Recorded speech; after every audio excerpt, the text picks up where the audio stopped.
I'm sad. I'm genuinely sad. I don't even know where to go. They probably also believe the Earth is flat too.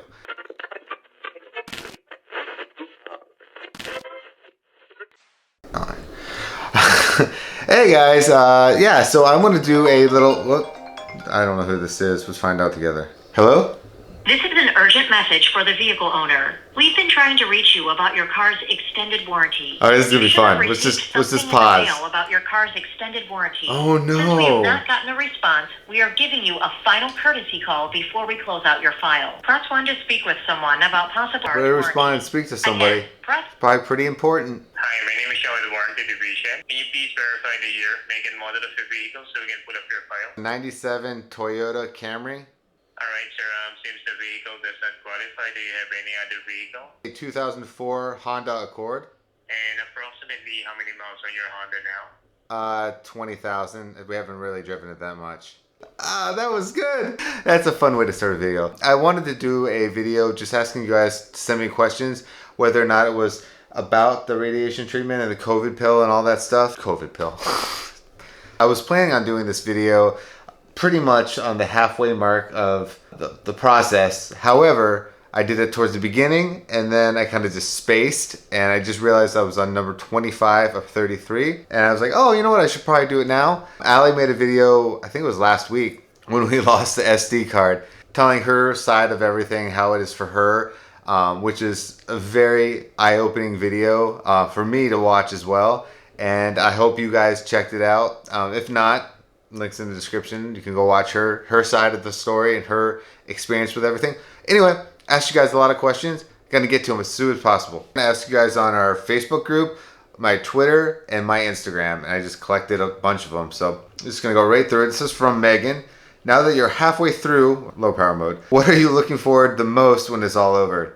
Obviously, not having to go to the doctor every single day and getting my head zapped would probably be the number one thing. As you can see, it's kind of pretty much since the last video we did, it's pretty much we're roughing it right now. And you see that little thing right there, that little dot? That's actually where the laser condenses. One of the things I'm really looking forward to is not having to go to the doctor. The second thing is we plan on going on our RV trip pretty much as soon as this is done. We got to keep renovating it. Hopefully it'll be done, but hopefully that will be one of the first things we do. This is from Holly. What has been the toughest part overall for you? Hope you're doing well. Keep kicking ass. Holly's awesome. I think the redundancy of going every single day. A lot of this has to go with going every single day. Lately, because I think I've been doing it so long, I've been having these like, I don't like calling them panic attacks. I don't feel like I have them. But I've had these like claustrophobic experiences where now I am so used to it, I start to feel cocky about it, and I'm just like, no, I'll just do it, whatever. And then my brain starts wandering, and then it starts really bothering me. The thing gets stuck on my neck, and if you got like this on your neck for a long period of time, you start feeling your heartbeat a little bit more. And then when you're like kind of pinned down essentially, and all you can hear is your heartbeat, and then you focus on your heartbeat, then your head's going somewhere else, then you just lose your mind. I've since corrected it last couple times, knock on wood. This is from Matt. Have you noticed any impact on your musical capabilities, like playing at a certain pace or style? Is there any difference between playing before treatment or after? Honestly, no.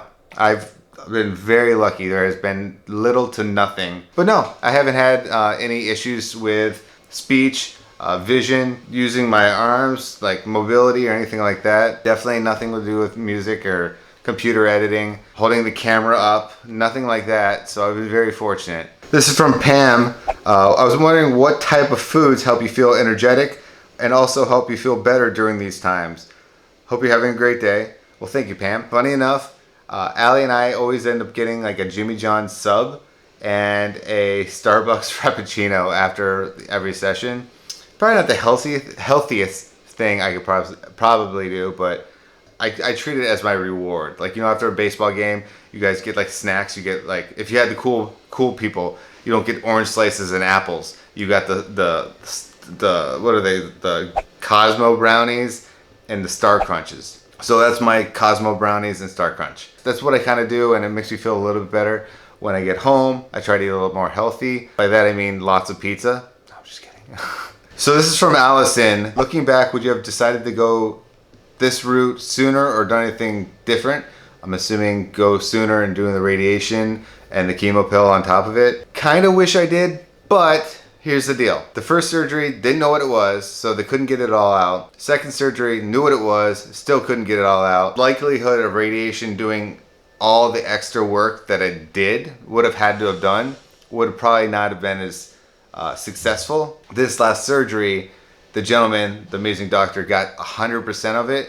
And the reason why I'm doing the radiation and the chemo and stuff like that is to get the microscopic stuff around it that he can't, like, you know, scoop out without making me go like that. I feel like we're doing it at the correct time just because we have the best opportunity. Now this is a question I get asked quite a lot. Does radiation hurt when it's actually happening? Do you get headaches from it or nausea? No, I mean, it kind of looks like it would, but because you see that little dot.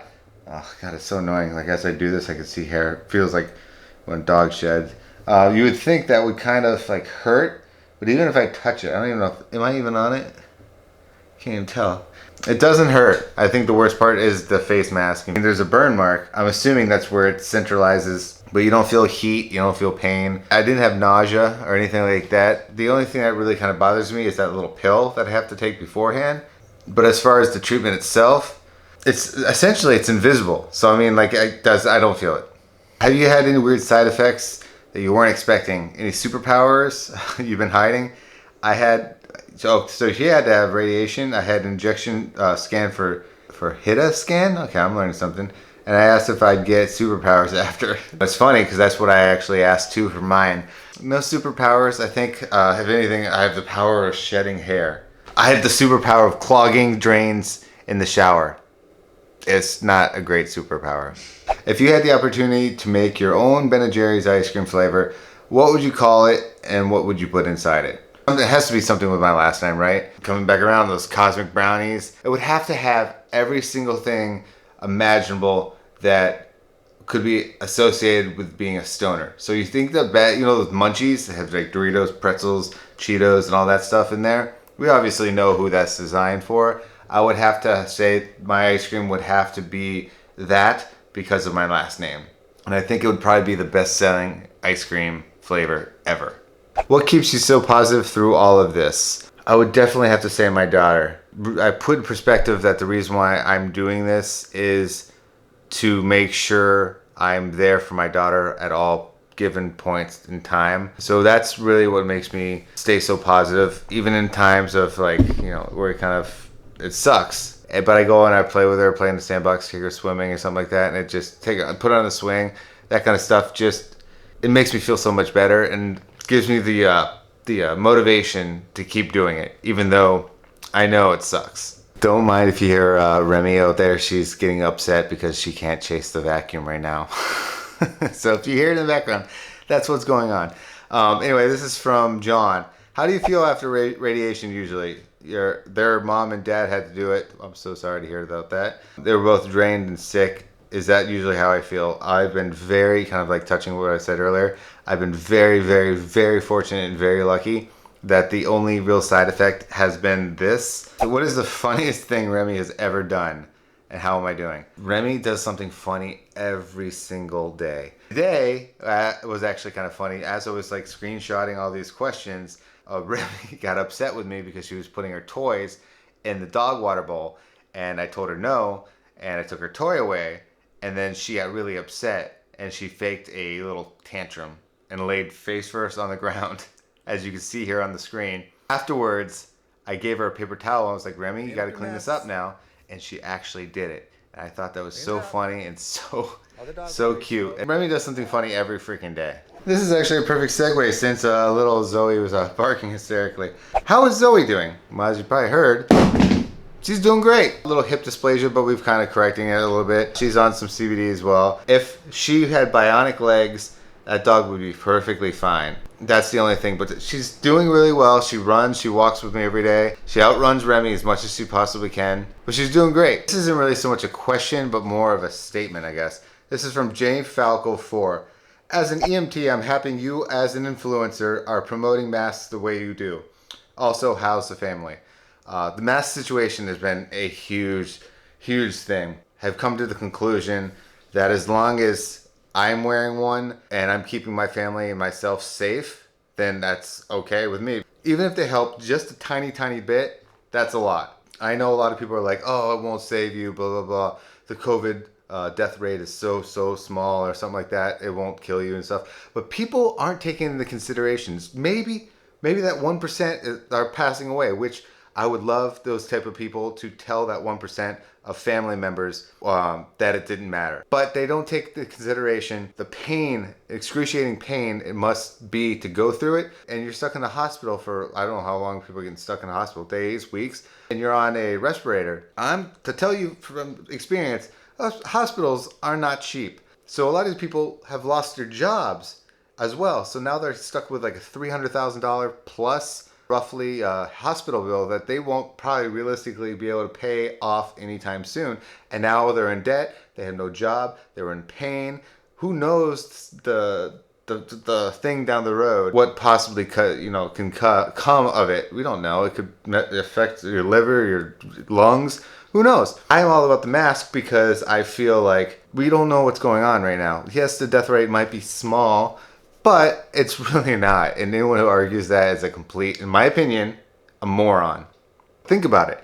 Maybe the death rate is, like I said, small, but there's still other things that can really create horribleness for people that survive. You see what I'm saying? I'm going to get a little close on this one because I feel like it's pretty funny. Katie asks, have you noticed any decline in your mental acuity? I guess my mental state, I guess, is pretty much what she's asking. Not any more than I normally had. I still am a babbling, stuttering mess that can't form sentences sometimes. That's just who I am, and I've always been like that. Very distracted, and I don't think it's because of this situation. No, I don't think so. How do you feel that some of your friends believe that COVID is a hoax? I hope I don't have any friends that are that, and this is going to sound bad, that dumb to believe that it's a hoax. I truly, I don't think I do, or I'm unaware that some of my friends actually do believe in that. I'm sad. I'm genuinely sad. I don't even know where to go. They probably also believe the Earth is flat too. Do I have the same nurses every time? I do. Actually, they might switch every once in a while. Do I recognize them? 100%, because there's a couple of the nurses we always have these conversations. She loves the Simpsons. She noticed that I have the Simpsons tat. Obviously, I have Simpsons shoes. So yes. This one kind of ties right into, this is from Rehasher 2004. What's my favorite episode of The Simpsons? My favorite episode of The Simpsons has to be, I think it's like you never leave Springfield twice or something like that. It's the one with Scorpio. What are some of the quotes? Marge says, Mr. Scorpio, I feel like this house is too good for us. I feel like I'm getting the bum's rush. Scorpio says, what did he say? We don't have bums in our town, Marge, but if we did, they wouldn't have to rush. They could go at their own pace. So dumb. I love it. That's the other one. It's like, hey, Homer, what's your least favorite country? Italy or France? And then Homer replies, France. And then Scorpio's like, nobody says Italy. Does the chemo and the radiation affect my mood? Yes. I'm very snippy, and I have apologized to Allie so many times. I kind of warned her. I was like, the medicine they put me on makes me a little bit snippy on everything. Makes me grumpy. I mean, granted, you're getting zapped and your hair's falling out like freaking whatever this is. So you tend to get a little cranky. So yes, it does affect my mood a little bit. What is your favorite part about being a father? And for Allie, a mother. For me, Allie's not with me, so for me as a father, the unconditional love, the hilarious moments, the fun. I wouldn't change it for the world. It's like the greatest thing that I've ever been a part of, ever done in my life. It really has helped me through this situation and all this craziness. Oh, and to answer questions I have, there's multiple of them. I can't even put all the screenshots. What my hair is doing right now and if I'm gonna shave it. This is where it looks like. It's pretty much gone right here, perfect circle. It's kind of going right here, so it's kind of like this. This side has been okay. However, I did notice today it started coming out a little bit there.